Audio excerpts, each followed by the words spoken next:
मेरे पास लोग आते हैं, वो कहते हैं हम अकेले में ऊब जाते हैं, हमें कोई संगी साथी चाहिए। कहता हूँ जब तुम खुद ही से अकेले में ऊब जाते हो तो दूसरा तुमसे ऊबेगा। जब तुम खुद भी अपने साथ रहने को राजी नहीं तो कौन तुम्हारे साथ रहने को राजी होगा? और वो दूसरा भी अपने से ऊबा हुआ होगा, तभी तो तुम्हारी तलाश में आ रहा। तो दो ऊबे हुए आदमी जब मिलते हैं तो तुम सोच सकते हो क्या परिणाम होगा, जो हर विवाह में हो जाता है। पति पत्नी ऐसे ऊब के बैठे रहते हैं। पति पत्नियों के चेहरे देखो, उनसे ज्यादा उदास चेहरे तुम कहीं भी ना पाओगे। अगर तुम पुरुष को जरा प्रसन्न देखो तो समझना कि पत्नी उसकी नहीं है जो पास बैठी, किसी और की होगी। अगर पुरुष को तुम रास्ते पे किसी स्त्री के साथ चलते हुए आनंद भाव में देखो, ये उसकी पत्नी नहीं, क्योंकि उसकी पत्नी के साथ तो वह ऐसा डरा हुआ और कपा हुआ और उदास और उबा हुआ चलता है कि तुम देख ही सकते हो, फौरन पहचान सकते हो। मुल्ला नसरुद्दीन ने एक दिन मुझसे कहा कि मैं आदमियों को देख के बता सकता हूं कि आदमी विवाहित है कि गैर विवाहित। जरा मुश्किल मामला। खैर, जो भी लोग आए मुझसे मिलने, तुम नोट करते जाओ, पीछे पता लगा लेंगे। उसने नोट किया और उसने बिल्कुल ठीक ठीक बता दिया। मैं थोड़ा हैरान हुआ कि तरकीब क्या है तेरी। उसने कहा तरकीब ये है, जो आदमी शादीशुदा है वो बाहर पड़े हुए बिछावन पर पैर पहुंचता है, जो गैर शादीशुदा है वो सीधा चला आता है। पत्नी का भय तो कौन पहुंचता है? अभ्यस्त हो गए हैं।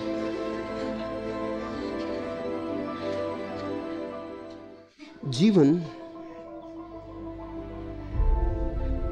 तुम्हारे भीतर से बाहर की तरफ जाएगा, बाहर से भीतर की तरफ नहीं आता। तुमने अगर अपने को प्रेम किया तो तुम पाओगे बहुत लोग तुम्हें प्रेम करेंगे। तुम अगर अपने को प्रेम करने में समर्थ हो गए तो तुम पाओगे अनंत अनंत प्राणों से तुम्हारी तरफ प्रेम की धारा बहनी शुरू हो जाती। तुमने अगर अपने को प्रेम न कर पाए, जो कि तुम्हारे साधुओं की शिक्षा के कारण असंभव हो गया है,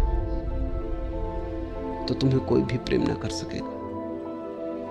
मेरे हिसाब में अगर तुमने अपने को प्रेम किया तो तुम पाओगे अनंत लोग तुम्हें प्रेम करते हैं, और ये प्रेम बढ़ता जाता है, बढ़ता जाता है। एक दिन अचानक तुम पाते हो कि परमात्मा का प्रेम भी तुम पे बरसा।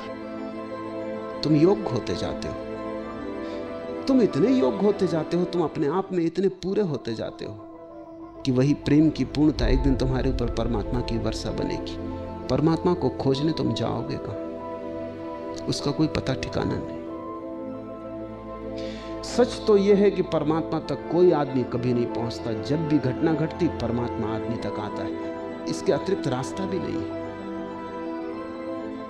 जिस दिन तुम योग्य हो और तुम अपने प्रेम से इतने परिपूर्ण हो और तुम इतने तृप्त हो अपने प्रेम से, तुम्हारे जीवन में कोई शिकायत नहीं है, कोई भिक्षा की इच्छा नहीं रही। अब तुम सम्राट हो गए हो, तुम आनंदित हो, जो तुम्हें मिला है बहुत है। ऐसी भाव दशा में अचानक एक दिन द्वार पे दस्तक पड़ती है। परमात्मा द्वार पर खड़ा है। अपने को प्रेम करो। अब तब बड़ी कठिनाई होगी। जैसे जैसे तुम अपने को प्रेम करोगे तुम अपने को बदलने भी लगोगे, क्योंकि प्रेम के योग्य भी तो बनाना होगा। एक बार तुम्हें यह ख्याल आ जाएगा अपने को प्रेम करना है, तो तुम्हें बहुत सी क्षुद्रताएं दिखाई पड़ने लगेंगी जो कि प्रेम न करने देंगी। उन क्षुद्रताओं को तुम्हें छोड़ देना होगा, वो तुम्हारी समझ से छूट जाएंगी। अगर तुम्हें अपने को प्रेम करना है तो प्रेम पात्र के योग्य भी तो बनना होगा। तब तुम पाओगे कि बहुत सी क्षुद्रताएं असंभव हो गई, क्योंकि कैसे तुम कर सकते हो वे क्षुद्रताएं? अगर करोगे तो निंदा शुरू हो जाती। अगर तुमने जरा सी बात में क्रोध किया तो तुम खुद आत्मनिंदित हो जाओगे कि ये क्या क्षुद्रता है, ये क्या उथलापन है। जरा सी बात में और गर्म हो गया।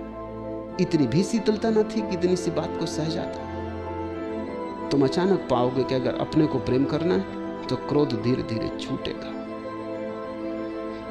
अगर अपने को प्रेम करना है घृणा धीरे धीरे गिरेगी। नहीं तो तुम प्रेम ना कर पाओगे। जब अपने को प्रेम करना है तो अपने को तैयार भी करना होगा। तुम धीरे धीरे अपने को निखारने में लग जाओगे। अब तक तुमने दूसरों के लिए अपने को तैयार किया था तो तुम बाहर से सजाते थे, अच्छे वस्त्र पहनते थे, गंध छिड़कते थे, फूल बालों में खोस लेते थे, रंग रोगन कर लेते थे, बाहर से अपने को सजा संवार के जाते थे। जब तुम अपने को प्रेम करोगे तो बाहर की सजावट तो काम ना आएगी, क्योंकि तुम तो भीतर हो। और तुम कितना ही रंग ऊपर पोत लो चेहरे के, तुम्हें तो अपना असली चेहरा पता ही नहीं। जब तुम अपने को प्रेम करोगे तो तुम्हें भीतर सजाना पड़ेगा, भीतर का श्रृंगार शुरू होगा, और भीतर का श्रृंगार ही साधना है।